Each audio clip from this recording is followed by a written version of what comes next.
monde, c'est Ava. Coucou tout le monde, c'est Charles.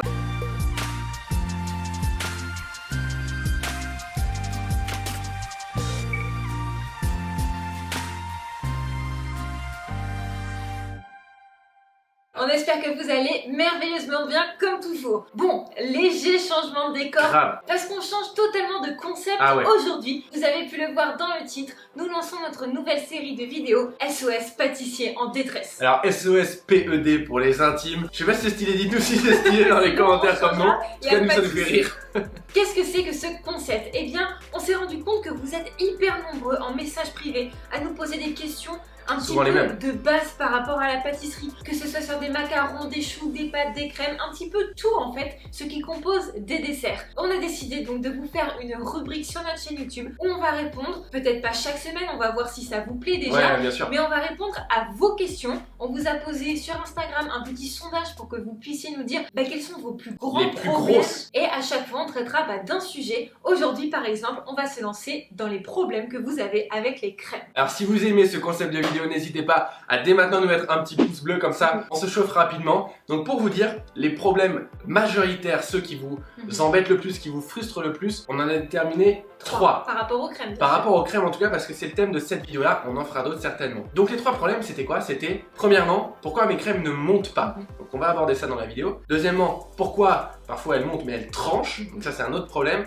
Et dernièrement, pourquoi quand je les poche ou je les mets sur un gâteau, elles ne tiennent pas? On va répondre, ne vous inquiétez pas, à toutes ces questions théoriquement en sortant de cette vidéo. Vous allez vraiment avoir des nouvelles notions, je parie que vous allez apprendre des choses. Ne vous inquiétez pas, toutes ces questions, on se les est déjà posées. 1000 fois. Et on est passé par ces problèmes là aussi. On est passé par des crèmes qui ne montaient pas, qui dégoulinaient, ou alors qui étaient bien montées, on les pochait puis elles dégoulinaient après. Ou pire, elles étaient toutes tranchées, vous savez. Granuleuses. Pour ceux qui ne savent pas vraiment, justement, c'est cet aspect granuleux. Pas agréable en bouche, ni pas joli. Très joli visuellement, qu'on se le dise. Alors pour commencer, pourquoi certaines crèmes ne montent pas? Peut-être pourquoi vos crèmes ne montent pas. Quand on dit des crèmes qui montent, on parle de chantilly, de ganache montée, de crème mousseline, de crème diplomate, mais c'est la crème chantilly qui est montée à l'intérieur. Ce type de crème là, d'accord? Alors pourquoi une crème ne monte pas correctement et surtout, comment faire pour qu'elle monte correctement? Alors il y a plusieurs choses, évidemment on va pas avoir le temps de venir sur tous les petits détails parce que c'est vraiment une science la pâtisserie qui demande beaucoup d'années de travail, de maîtrise, de recherche. Mais là on va vous parler d'un point qui va vraiment changer votre façon de faire les crèmes.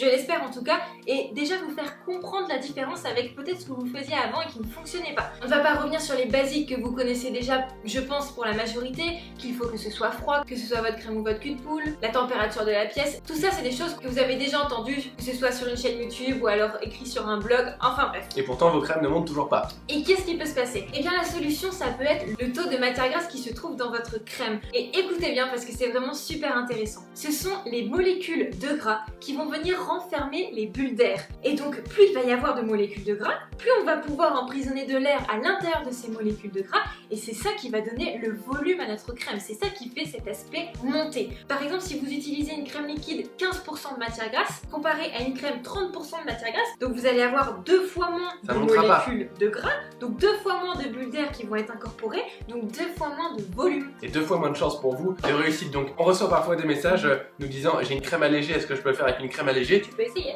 Tu peux essayer mais tu n'auras pas une chantilly, tu n'auras pas une crème qui va monter, c'est sûr. Donc entre 30 et 35%, vous savez que vous êtes bien. Dans certains magasins spécialisés on peut trouver 35%, 30% en grande surface, ce sera déjà top de chez top. Et d'ailleurs ça me fait penser à quelque chose, vous êtes très nombreux à vouloir fouetter rapidement. Ah, on l'a fait 1000 fois. On faisait ça aussi, c'est logique, on se dit allez plus on va aller vite, plus il va y avoir de l'air qui va s'incorporer. Eh bien non, il y a une étude scientifique qui a prouvé qu'il fallait mélanger à vitesse moyenne pour incorporer le plus d'air possible à l'intérieur justement de ces molécules de gras. C'est un petit peu contre-intuitif, on se dit vraiment voilà, plus je vais mettre fort, plus je vais mettre d'air. Bah non, vitesse moyenne égale plus d'air. Donc faites attention à la matière grasse de votre crème que vous utilisez et faites attention aussi à la vitesse de votre robot ou alors fouet manuel, enfin bref, ce que vous utilisez. Vous voyez, c'est 2 petites choses qui paraissent rien comme ça, mais ça fait toute la différence. Faire toute une différence. Alors évidemment, on pourrait aller encore beaucoup plus loin parce qu'il y a, comme on vous l'a dit avant, beaucoup de choses à savoir, que ce soit sur la crème, le chocolat, tout ce qu'on peut utiliser dans une ganache montée par exemple, une chantilly, etc. etc.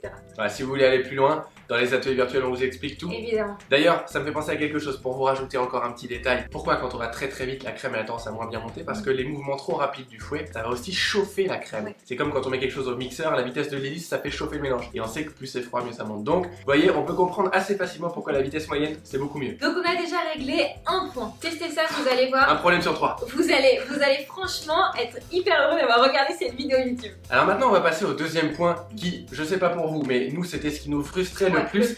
C'était pourquoi ma crème tranche, soit systématiquement, soit dans d'autres cas, une fois sur deux, sans savoir pourquoi ça tranchait pas. On va vous expliquer pourquoi ça tranche. Et aussi, comment rattraper une crème tranchée dans certaines situations quand c'est possible. On va voir notamment 3 points ici sur le pourquoi ça tranche. Et alors évidemment, il n'y en a pas que 3, on n'a pas le temps de voir tout dans sa globalité, mais il y en a 3 qui sont très importants et on va vous en parler ici. Le premier, c'est pour les crèmes qui sont fouettées, les crèmes chantilly, les ganaches montées. Si ça tranche, il y a de fortes chances que ce soit parce que vous avez fouetté trop longtemps. On a une tendance tous à se dire j'ai peur que ça tienne pas. On a tous peur que ça tienne pas. On en vient après. Donc je fouette plus longtemps, comme ça elle va être très dense. Non. Il y a une texture de la ganache montée qui est bonne, c'est un léger bec d'oiseau. Il faut pas que ce soit beaucoup plus monté que ça. Quand vous fouettez trop longtemps, vous réchauffez le mélange, donc ça commence à trancher. Et de toute façon, la crème, elle supporte pas d'être trop mélangée, trop émulsionnée. On n'a pas le temps de vous parler ici, par exemple, du pouvoir d'émulsion de la gélatine, tout ce dont on parle dans nos ateliers virtuels, qui font que vraiment on est sûr à 100% de pas trancher. En tout cas, faites attention à ça si vous avez une ganache montée classique. Ne fouettez pas trop longtemps. Une chantilly, c'est exactement pareil. Faites attention à ça. Deuxième point, je voudrais qu'on parle de l'acidité. On peut avoir envie de faire une ganache montée, une crème mousseline, une crème même pâtissière au citron par exemple. Et si ça vous est déjà arrivé, au moment où vous mettez le jus de citron dans la préparation, tout se sépare, le gras arrive au-dessus, on a une flaque sur le dessus, et en bas on a une espèce de purée de crème pâtissière, de crème au beurre qui est absolument immangeable et on est obligé de jeter à la poubelle. Ça nous est tous arrivé et on se dit comment j'aurais pu rattraper. Ava vous expliquera ça tout à l'heure. L'acidité fait trancher vos crèmes, ok? C'est presque son job. Donc quand vous savez que vous voulez faire une préparation au citron, au jus de fruits de la passion, peu importe, quelque chose qui est acide, un jus de framboise, alors il faut que vous l'incorporiez tout petit à petit. Vous mettez jamais d'un coup comme ça et après vous mélangez. Ça peut marcher dans certaines situations, mais il y a de fortes chances que vous fassiez trancher votre crème et que vous soyez obligé de la jeter. C'est vraiment dommage. Donc acidité égale précaution, on y va tout petit à petit, on mélange, on rajoute, on mélange, etc. Maintenant, dernier point qu'on va voir ensemble, ça peut être un choc de température. On va prendre le cas qui nous a le plus frustré, c'était la crème mousseline. On comprenait pas pourquoi nos crèmes mousselines, une fois sur deux, 2 fois sur 3, tranchées. Tout simplement parce qu'on a une crème pâtissière dans laquelle on met du beurre. Petit rappel, c'est ça une crème mousseline. Et il y a un truc très important à comprendre, quand on mélange beaucoup de matières grasses comme le beurre à l'intérieur d'une crème et qu'on veut que ça s'incorpore, il y a fort intérêt à ce qu'elles soient toutes les deux quasiment à la même température et pas trop chaudes. Ici, l'exemple parfait, ce serait une crème pâtissière qui serait aux alentours de 15 à 20 degrés maximum et un beurre qui soit à température ambiante, c'est-à-dire 19-20 degrés. À ce moment-là, votre beurre il est complètement pommade et il va s'incorporer très facilement dans votre crème. Fouettez à petite vitesse, moyenne vitesse, ce sera largement suffisant, pas trop vite pour pas trop réchauffer le mélange. Et vous allez voir que vos crèmes mousselines ne vont plus jamais trancher. Bon, et maintenant, si vos crèmes ont tranché, si ça a quand même foiré, est-ce que c'est possible de les rattraper? Pour certaines, oui, pour certaines, non. Par exemple, si votre crème au beurre a tranché, vous avez la possibilité de venir la chauffer pour que les petits morceaux qui sont en fait des petits morceaux de beurre fondent légèrement, on va pas trop chauffer. Pas un lance-flamme, un petit chalumeau. Alors soit vous pouvez utiliser, comme Charles vient de vous le dire, un chalumeau, ou alors vous fouettez un petit peu plus rapidement et ça va faire chauffer le tout, parce que plus on va vite, comme tu l'as dit, plus on va chauffer le mélange. Nous par exemple, on utilise cette technique, mais on a aussi déjà utilisé la technique du chalumeau. Faites juste attention, si vous avez un bol en verre, il va pas apprécier le coup du chalumeau. Alors dans ce cas-là, ce que vous pouvez faire, c'est prendre peut-être un sèche-cheveux assez proche, pas trop longtemps, ça devrait marcher. Bon, comme on vous l'a dit, fouetter rapidement, c'est pas l'idéal pour faire monter une crème, mais là c'est une question de survie, elle est tranchée de toute façon. Elle est morte pour l'instant. Donc vous pouvez utiliser cette technique. Mais par contre, si vous faites une ganache et qu'elle est en train de trancher, alors c'est un problème d'émulsion très certainement, là vous pouvez prendre un mixeur plongeant, venir mixer du coup votre ganache. Prenez le temps, hein, ça va prendre un petit peu de temps. Parfois ça prend 5 minutes. Petit à petit ça va se lisser et elle va être très belle. Ne perdez pas espoir. Ne vous inquiétez pas. Par contre, si vous tranchez une ganache montée ou bien une chantilly, là il n'y a pas grand chose à faire, c'est fichu. On recommence. Vous pouvez essayer de rajouter de la crème liquide parce que les protéines qui sont contenues dans la crème sont en fait des stabilisateurs. Ça permettrait de faire moins trancher les crèmes. Donc vous pouvez essayer d'en rajouter légèrement, continuer et peut-être qu'elle va se relier. Mais franchement, c'est pas assuré. C'est pas assuré, c'est pas gagné. Si vous avez une crème mousseline qui a tranché, là c'est le plus galère. Vous pouvez essayer. Alors, je dis bien, vous pouvez essayer de la mettre au frais, vous la bloquez au frais jusqu'à ce qu'elle soit bien froide et vous la refouettez à fond les ballons. Et là, c'est possible qu'elle se relisse. Alors,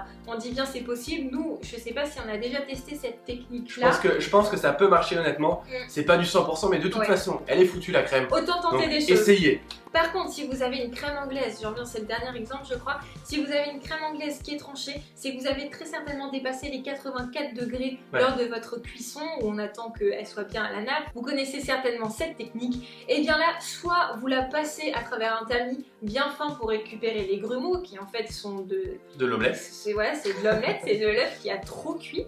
Soit vous mixez. Alors là, vous allez avoir un léger goût d'œuf, mais ça vous permet de ne pas tout recommencer. Et si vraiment vous êtes pointilleux sur le goût et que vous voulez quelque chose de parfait, bah vous la recommencez. Mais vous pouvez quand même tamiser et vous récupérez assez de crème anglaise qui n'aura pas le goût d'œuf. Après, si c'est brûlé, là je vous dis pas, il y aura quand même le goût de brûlé. On rattrape pas le goût si de brûlé. Et le dernier problème dont vous nous avez parlé par rapport aux crèmes, c'est pourquoi ma crème ne tient pas. Ça, c'est un problème elle visuel. Elle a bien monté, elle n'a pas tranché, mais elle ne tient pas. Et bah là, il y a encore une fois plusieurs problèmes, plusieurs solutions, on va dire même. Premièrement, ça peut être parce que vous avez eu la poche trop longtemps dans la main. C'est vrai que les crèmes, on aime bien les pocher, même si on peut très bien les couler dans les entremets et là, on a plus de problème. Mais si vous l'avez trop longtemps dans la main, votre main va venir réchauffer la crème. Et la température, c'est quelque chose d'hyper important pour la tenue d'une crème. Donc quand vous l'avez dans la main, vous allez venir pocher, le début va être super, ça va bien venir et plus vous allez pocher, plus ça va devenir tout liquide et ça ne va pas être bien tout simplement parce qu'elle a réchauffé. Alors il y a une astuce pour ça, j'ai vu des chefs faire ça, c'est hyper intéressant, c'est-à-dire qu'ils remplissent leur poche à moitié, 3/4, ils pochent environ la moitié du contenu de la poche, qui est nickel, et ensuite ils revident l'intégralité restant de la poche dans leur cul de poule. Ils mélangent cette crème qui est légèrement retombée parce qu'elle a été au contact de leurs mains avec de la crème qui est encore nickel, et ils remettent dans leur poche à moitié remplie, ils refont juste la moitié sortir et ils refont ce truc successivement, ce qui fait que leur crème est toujours nickel et tout se tient. Ça, c'est une astuce que vraiment vous pouvez refaire à la maison. Vous allez voir que vos crèmes vont beaucoup mieux tenir. Donc ça prend un petit peu plus de temps, mais en même temps on a un meilleur résultat. Donc à ça vaut le coup de voir le bénéfice-risque, on va dire. Et donc ça nous amène sur la deuxième solution, c'est que votre crème est trop chaude en général, surtout celles qui sont composées de crème pâtissière, comme la crème diplomate, la crème mousseline par exemple. Dans ce cas-là, vous remettez votre crème au réfrigérateur pendant 2 heures. Ça va reprendre sa densité, son corps, et vous allez pouvoir la pocher après tranquillement et il n'y aura plus de soucis. C'est simple, vous faites votre crème diplomate, on va dire, vous la mettez en poche, vous testez. Si vous voyez que ça se tient mal, vous la mettez 1 heure au frais, vous retestez, c'est mieux mais c'est toujours pas bien, on remet 1 heure au frais jusqu'à ce que vous pochiez sur votre gâteau. Mais ne faites pas le premier pochage sur le gâteau. Non. On commence toujours sur la table, après vous on goûte, vous goûtez et on voit si ça se tient bien et on ajuste en fonction. Bon voilà, c'était les astuces qu'on voulait vous donner sur les 3 points qui étaient les plus difficiles à gérer pour vous. On espère vraiment par rapport aux crèmes bien sûr. Bien sûr par rapport aux crèmes, d'ailleurs dites-nous quels sont les points les plus compliqués sur d'autres secteurs qu'on puisse aborder dans d'autres vidéos, ça nous ferait super plaisir de vous aider. On espère que ça vous a plu, si c'est le cas comme d'habitude n'hésitez pas à nous mettre un petit pouce en l'air. On a fait le maximum, même si évidemment les gens qui suivent nos ateliers virtuels doivent se dire mais moi j'en sais beaucoup plus. Bah, forcément on n'a pas eu le temps de tout voir, évidemment. Il y a quasiment 2 heures de formation rien que sur les crèmes dans nos ateliers virtuels, donc là on a le temps de vous donner que très peu de ce qu'il y a dans les ateliers virtuels forcément. En tout cas c'est des astuces qui on l'espère vont faire la différence chez vous. Et puis voilà, si ça ne marche toujours pas, que vous sentez que c'est mieux mais qu'il vous manque quelques petits points, on vous met dans la description comme on vous le dit les ateliers virtuels sur les crèmes qui sont vraiment top, qui ont aidé déjà des centaines de personnes à ne plus jamais rater leur crème. Je pense que vous méritez de effacer cette frustration de louper, trancher, jeter, gâcher. C'est vraiment dommage, vous êtes là pour vous faire plaisir avant tout en pâtisserie et on peut vous aider, donc n'hésitez pas à aller faire un tour. Surtout n'hésitez pas à nous dire si ce nouveau contenu vous plaît, comme ça on vous refera d'autres vidéos et s'il y a des points sur lesquels on pourrait s'améliorer aussi, n'hésitez pas à nous mettre tout ça en commentaire. Vous pouvez aussi vous abonner et appuyer sur la petite cloche, comme à chaque fin de vidéo, on vous le dit maintenant, mais comme ça vous pouvez avoir les notifications quand nos nouvelles vidéos sortiront. On vous fait des gros bisous, on espère vous avoir aidé, pâtissez bien, faites beaucoup de crème, pas tranché, bien monté et qui tiennent bien. On vous embrasse et on vous dit à bientôt pour une prochaine vidéo. Ciao.